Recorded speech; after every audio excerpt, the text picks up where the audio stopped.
La première session du Conseil sectoriel du dialogue social de l'année 2018 du ministère des Affaires étrangères et de la coopération s'est tenue les 22 et 23 février 2018. Les partenaires sociaux et les cadres du ministère des Affaires étrangères ont passé en revue les revendications faites à Grand Popo en 2017. Nous les avons appréciées une à une pour voir le chemin parcouru. Il y a certaines pour lesquelles des solutions ont été trouvées et cela a été reconnu par tout le monde. Il y a d'autres pour lesquelles il y a encore du travail à faire. Donc, les nouvelles revendications qui ont été formulées, ou qui le sont depuis ce matin, nous avons passé aussi le temps nécessaire pour nous entendre correctement sur les actions à mener, au fur et à mesure.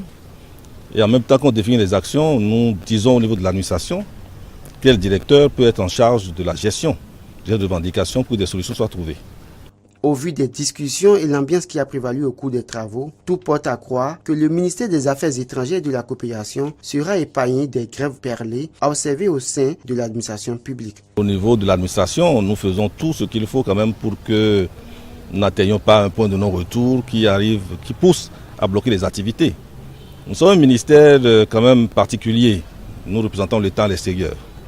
Et à ce titre, les diplomates savent très bien que la paralysie des activités, le blocage de tout ce qu'il y a comme action à mener au quotidien au ministère peut avoir, n'est-ce pas, des implications importantes. Ils en sont conscients, ce n'est pas à moi de le leur apprendre.